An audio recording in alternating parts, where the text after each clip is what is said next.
Hey everyone, welcome back to the iMyFone channel. iOS 18 beta has been out for a while now. Have you all installed it? From my current experience, iOS 18 stability is just okay, with the most common issues revolving around the new features on the home screen.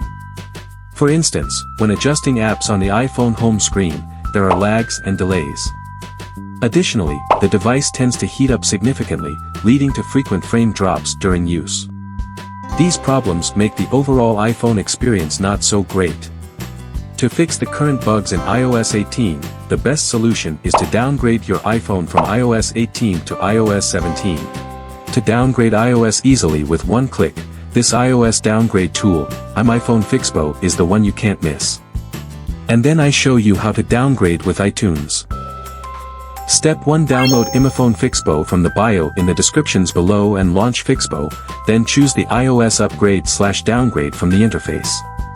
Step 2. Click the iOS downgrade to downgrade from iOS 18 beta to iOS 17. Step 3. Connect your iPhone to PC with USB. Follow the on-screen instructions to put your iPhone into recovery mode. For iPhone 8 and above, instantly click and release the volume up key and then the volume down key.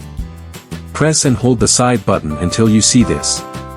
Step 4. Fixppo will detect your iPhone system and show you the available iOS firmware version to download and downgrade. Click the download button to get the iOS firmware for downgrading. When the firmware is downloaded, click the Start Downgrade iOS button for Fixppo to begin downgrading your current iOS version to older iOS. In a few minutes, the downgrading process will be complete. Your iPhone will be rebooted automatically and you can see that your iPhone is now reverted to the iOS 17 from iOS 18 beta. Enjoy your previous stable iOS system. Alright, that's it for today's video. Don't forget to subscribe to this channel. If you found these tips helpful, feel free to share them with your friends. See you next time.